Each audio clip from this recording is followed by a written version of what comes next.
الحمدللہ الحمدللہ وکفا وسلام علی عبادہ الذین اصطفی۔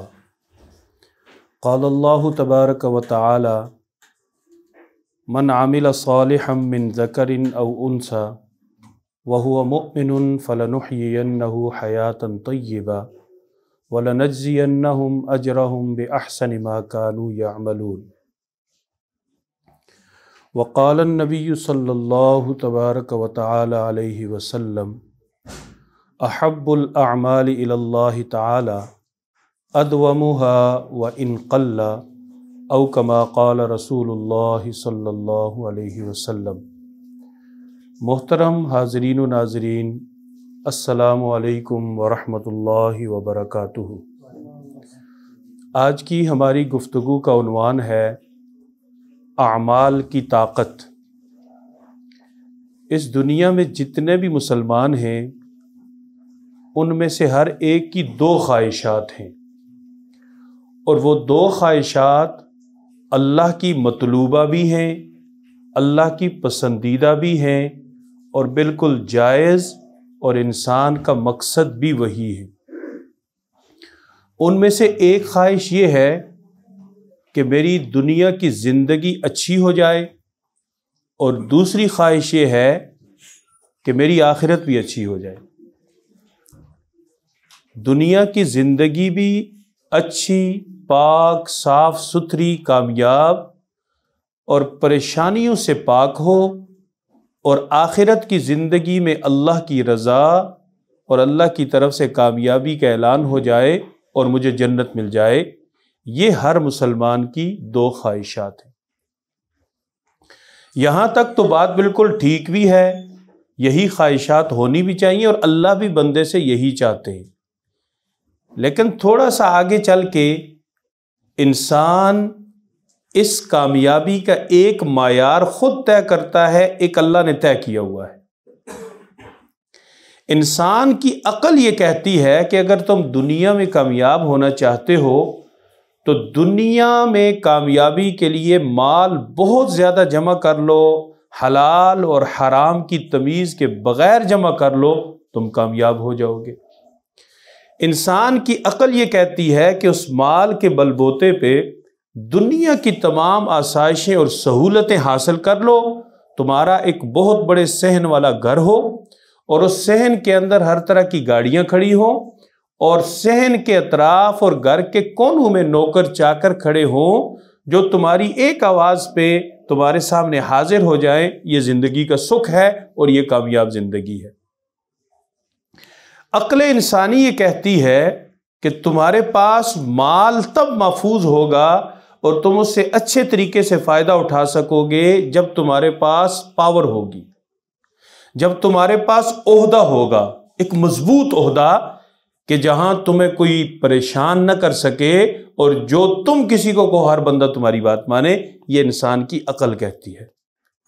لیکن عقل اپنی اس سوچ پہ اب تک قائم ہے، اور دنیا میں ہر بندہ کامیاب ہونے کے لیے اسی دوڑ میں ہے۔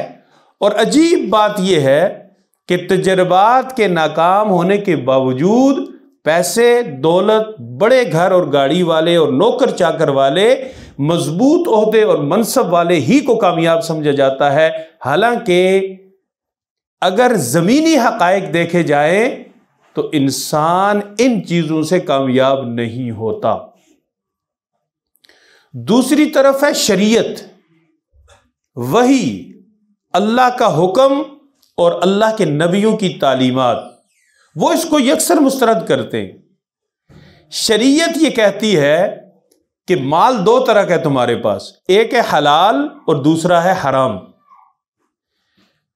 حرام مال کا تو کوئی پوچھنا ہی نہیں ہے نا۔ ایک آدمی کے پاس حرام مال ہے تو اللہ تعالیٰ کہ اسے لاؤ میں نے اس کا حساب لینا، ایسا نہیں ہے۔ حرام مال والے کو ڈائریکٹ اللہ نے کہنا اسے ادھر پھینک دو، اسے جہنم میں ڈال دو، حرام ہے۔ اور جو حساب ہے وہ تو حلال کا ہے۔ اب جس چیز کا حساب دینا پڑ جائے اسے جمع کرنا کون سی کامیابی ہے؟ تو پتہ چلا کہ اگر ایک انسان کے پاس بہت زیادہ پیسہ ہو، بہت زیادہ پیسہ، عقل کہتی ہے وہ کامیاب، شریعت کہتی ہے کامیاب نہیں۔ اور اس کی ایک بہت بڑی مثال قارون ہماری ہسٹری کا ایک حصہ ہے کہ جس کی دولت کے اتنے انبار تھے کہ ان کی چابیاں اٹھانے کے لیے ایک مضبوط اونٹوں یا انسانوں کی جماعت تھی جو چابیاں لے کے پھرتی تھی، اور اس کی دولت کسی فگر کا نام نہیں تھا کہ بینک کے اندر اتنے پیسے ہیں، موبائل کی سکرین پہ دیکھ لیے تو فگر ہے، اور یہ فگر اس نے اس کو دے دی، اس نے اس کو دے دیے۔ اس کی دولت آگے پیچھے چلتی تھی، سونے چاندی کے انبار اس کے ہاتھ میں تھے، کوئی اس سے چھین نہیں سکتا تھا۔ لیکن جس آدمی کے پاس اتنی دولت ہو اور وہ ایک انہونی موت مر جائے، زمین جس پہ سارے لوگ کھڑے ہیں اور وہ اسی میں ڈوب جائے، مجھے بتائیے اس سے بڑی حسرت والی موت اور کیا ہو سکتی؟ پیسہ ہے، سونا چاندی ہے، گھر ہے، کاروبار ہے، سب کچھ ہے، اچانک ڈوبنے لگ گیا۔ موسیٰ معاف کر دو، نہیں کرتا اور ڈوبا، موسیٰ معاف کر دو، نہیں کرتا اور ڈوبا، یہاں تک کہ زمین نے اسے نگل لیا، اس کی ہڈیوں کا بھی کسی کو پتہ نہیں ہے کہاں ڈوبا۔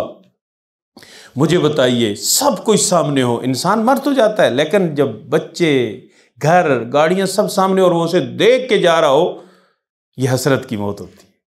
تو حسرت کی موت کامیابی نہیں ہے، ناکامی ہے۔ اگر ہم یہ سمجھتے ہیں کہ پاور کی زندگی یہ کامیابی ہے، تو فرعون سے بڑا پاورفل کوئی نہیں تھا۔ اس کے پاس اتنی پاور تھی کہ اسے اپنی پاور کا اپنے آپ کو بھی یقین ہو گیا تھا کہ مجھ سے زیادہ پاورفل کوئی نہیں ہے، اور اس نے اپنے آپ کو حقیقت میں خدا سمجھنا شروع کر دیا تھا۔ اور موسیٰ علیہ السلام کے خدا کی تلاش میں اس نے محل بنایا اور یقین کر لیا، نہیں نظر آیا تو نہیں ہے۔ پھر اسے جنت کا کہا گیا تو اس نے کیا کہا؟ قرآن نے اس کے الفاظ نقل کیے، ان لی ملک مصر وہذہ الانہار تجری من تحتی۔ یہ مصر جنت نہیں ہے تو اور کیا ہے؟ جنت میں نہریں ہوتی ہے، مصر میں نہریں نہیں ہیں۔ دجلہ اور فرات جیسے خوبصورت دریا جسے ہمارے نبی نے بھی جنت کی نہریں قرار دیا ہے، کہا یہی تو جنت ہے، اور میں جنت کا مالک، میں خدا۔ مجھے بتائیے ایک کمزور دشمن کے تعاقب میں ایک مضبوط فوج اسے مارنے کے لیے جا رہی ہو اور کمزور ہاتھ سے نکل رہا ہو اور آپ بے بس، سامنے موسیٰ علیہ السلام کے لیے قلزم رستے بنا رہا ہے، موسیٰ علیہ السلام جا رہے ہیں، 5,70,000 بنی اسرائیلی موسیٰ علیہ السلام کے پیچھے جا رہے ہیں، آخری بندہ بھی بچ گیا، اور فرعون کا پہلا بھی ڈوبا، آخری بھی، اور ان کا انجام اس نے اپنی آنکھوں کے سامنے دیکھا۔ پاور ڈوب رہی ہے، طاقت ڈوب رہی ہے، عہدہ ختم ہو رہا ہے، اقتدار کا خاتمہ ہو رہا ہے، اور یہ کچھ بھی نہیں کر سکتا۔ اس سے بڑی حسرت کی موت ہو سکتی ہے؟ نہیں ہو سکتی۔ پتہ چلا پاور دھرے کے دھرے رہ جاتے ہیں جب اعمال کی طاقت نہ ہو۔ شداد نے جنت بنا لی، اور جنت میں گھر تھے، باغات تھے، نہریں تھی، اتنی بڑی، یعنی پورا ایک شہر اس کا گھر تھا، ملکیتی، اور پہلے وزٹ پہ وہ مر گیا، ایک نظر بھی اسے نہیں دیکھ سکا، اور آج تک اس نے دیکھا اس لیے نہیں تھا، مزہ ختم ہو جائے گا، بناؤ، پورا تیار کرو، سب کچھ مکمل ہو، مجھے بتاؤ پھر میں وزٹ کے لیے آؤں گا۔ گھوڑے کے 2 پاؤں دروازے سے اندر ہیں اور 2 باہر ہیں، جانا ہے بھائی میں ملک الموت ہوں، اور اس نے آخری لفظ کہے، ایک بار مجھے دیکھنے دے میری جنت۔ جناب جبرائیل علیہ السلام نے کہا میرے پاس بھی یہ اختیار نہیں ہے۔ اللہ نے کہا اذا جاء اجلہم لا یستأخرون ساعۃ ولا یستقدمون۔ اگر کوئی سمجھتا ہے کہ بڑی نسبت فلاں چیف جسٹس میرا رشتہ دار ہے، وزیر اعظم میرا ماموں ہے، صدر میرا چچا ہے، یہ نسبت اسے بچا سکتی ہے، تو نوح علیہ السلام کا بیٹا حضرت نوح کے سامنے ڈوب گیا، نبی کی نسبت اسے نہیں بچا سکی، کسی اور کی نسبت کیا بچائے؟ اس سے بڑی حسرت کی موت اور کیا ہو سکتی ہے کہ والد صاحب نے کہا تھا بیٹا کشتی بھی ہے میں بھی ہوں، نجات یقینی آج، اس نے کہا نہیں ابا جی آپ تو کب سے لگے ہوئے ویسے ہی۔ یہ جو پہاڑ ہے نا، پہاڑ، سآوی الی الجبل، میں پہاڑ پہ چڑھ جاؤں گا، یعصمنی من الماء، مجھے یہ پانی سے بچا لے گا پہاڑ۔ تو نوح علیہ السلام نے ایک ہی بات کی، لا عاصم اليوم من امر اللہ الا من رحم، آج اللہ سے وہی بچ سکتا ہے جس پہ اللہ رحم کر دے، پہاڑوں کی بھی یار آج کوئی مجال نہیں ہے۔ سامنے ڈوب گیا۔ لوط علیہ السلام کی بیوی پیچھے چلتے چلتے اس نے مڑ کے دیکھا، پتھر لگا، مر گئی، شوہر کامیاب ہو کے جا رہا ہے اور بیوی تڑپ تڑپ کے مر رہی ہے، بدترین لوگوں میں اس کا انجام ہو رہا ہے، اس سے بڑی حسرت کی موت اور کیا ہو سکتی ہے؟ تو پتہ چلا عقل کا فیصلہ درست نہیں ہے۔ عقل کے فیصلے نے بڑے بڑوں کو مروا دیا ہے۔ جب عقل کا فیصلہ درست نہیں ہے، کامیاب بھی ہم نے ہونا ہے۔ دو ہی خواہش ہے ایک مسلمان کی کہ دنیا میں بھی کامیابی اور آخرت میں بھی کامیابی۔ جائز خواہشات ہیں، اللہ بھی یہی چاہتے ہیں، ہم بھی یہی چاہتے ہیں، لیکن فیصلہ عقل کا نہیں ماننا، عقل فیل ہو چکی ہے۔ اگر عقل کی ماننے والے کامیاب ہوتے تو نبی عقل کی مانتے، نبیوں نے نہیں مانی عقل کی۔ جناب موسیٰ علیہ السلام جب آپ کے سامنے اژدہا سانپ آئے نا، آپ کے ہاتھ میں ڈنڈا ہے، آگے کیا ہے؟ سانپ ہے نا، ہاتھ میں کیا ہے؟ ڈنڈا۔ میرے اور آپ کے سامنے اگر سانپ آ جائے تو ہم کیا تلاش کرتے؟ ڈنڈا تلاش کرتے ہیں نا، اور کوشش ہوتی ہے کہ پہلی ضرب اس کے سر میں لگے تاکہ وہ مدہوش ہو جائے اور پھر باقی کام ہم اپنا کر لیں۔ یہ عقل کہتی ہے۔ موسیٰ علیہ السلام کے ہاتھ میں ہے ڈنڈا، سامنے ہے سانپ، عقل نے کہا موسیٰ ڈنڈا نہیں چھوڑنا، سیدھا اس کے سر میں مارو۔ وحی نے کیا کہا؟ موسیٰ ڈنڈا ہاتھ میں نہیں رکھنا، پھینک دو۔ عقل چیخ رہی ہے، موسیٰ ڈنڈا نہیں پھینکنا، سانپ کاٹ جائے گا۔ وحی چیخ رہی ہے، موسیٰ ڈنڈا ہاتھ میں نہیں رکھنا، مارے جاؤ گے۔ موسیٰ نے کس کی مانی؟ وحی کی، عقل کی نہیں۔ عقل کی مانتے کبھی کامیاب نہ ہوتے۔ ڈنڈا پھینکا، عقل کہتی ہے ڈنڈا نہیں پھینکنا، سانپ آ جائے، کتا آ جائے۔ موسیٰ علیہ السلام نے ڈنڈا پھینکا تو کامیاب وحی ہوئی، شریعت ہوئی۔ وہی ڈنڈا خلاف عقل اس سے بھی بڑا سانپ بن گیا۔ ایک نہیں، 70,000 جادوگروں نے درجنوں رسیاں سانپ میں تبدیل کی ہوئی تھی، اور ایک ڈنڈے سے بننے والے اژدہا نے انہیں نگل لیا۔ جادوگر ناکام ہوئے، موسیٰ کامیاب ہوئے۔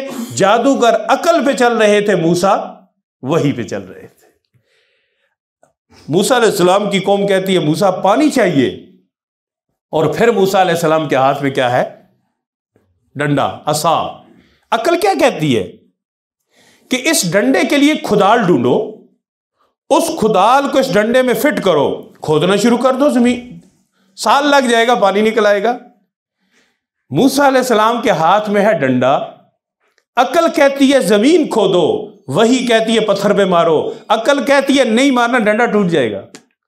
اگر ڈنڈا ٹوٹ گیا تو کھودنے والا آپشن بھی ختم ہو جائے گا، کیونکہ ٹوٹے ہوئے دستے سے زمینیں نہیں کھودی جاتی۔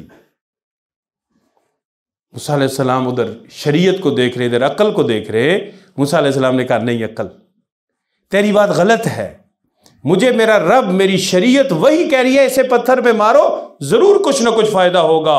موسیٰ علیہ السلام نے وہی ڈنڈا بجائے کھدال ڈھونڈنے کے اللہ کا حکم مانتے ہوئے پتھر پہ مارا، تو رب کریم نے پتھر سے ایک نہیں 12 چشمے جاری کر دی۔ 12 چشمے، اور اتنے زبردست، اتنا زیادہ پانی کہ 5,70,000 جو 12 قبائل تھے تقسیم ہو گئے، لائنیں بنا کے ہر ایک نے اپنا اپنا چشمہ بھی پہچان لیا، اس سے پانی بھی پی لیا، مسئلہ بھی حل ہو گیا، اور موسیٰ علیہ السلام کامیاب بھی ہو گئے۔ کس کی مان کے؟ وحی اور شریعت کی مان کے۔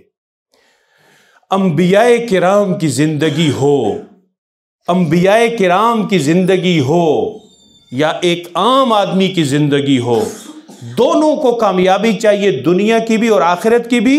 عقل کہتی ہے کامیابی مال دولت اور میری ماننے میں ہے، شریعت کہتی ہے نہیں، عقل کی مانو گے کامیابی کی کوئی گارنٹی نہیں ہے، وحی کی مانو گے تو 100% کامیابی۔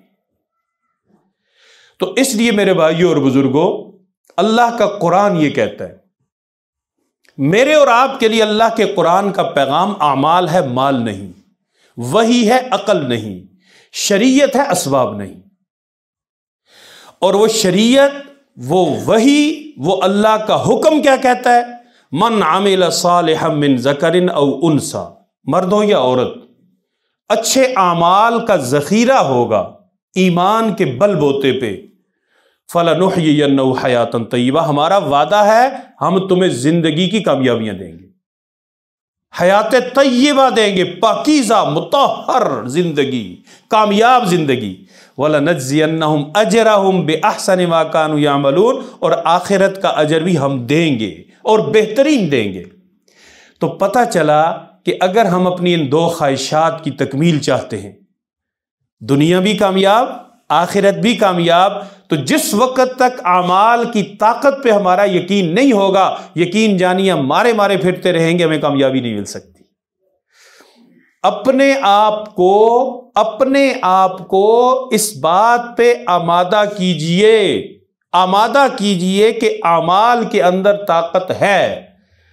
موت وہ بھی انسان اسے گلے سے لگاتا ہے، خوبصورت موت ہوتی ہے۔ حضرت ابراہیم علیہ السلام کے پاس جب حضرت اسرائیل آئے نا روح قبض کرنے کے لیے، تو حضرت اسرائیل علیہ السلام نے جناب ابراہیم خلیل اللہ سے کہا کہ اللہ نے مجھے حکم دیا ہے کہ میں آپ کی روح قبض کروں۔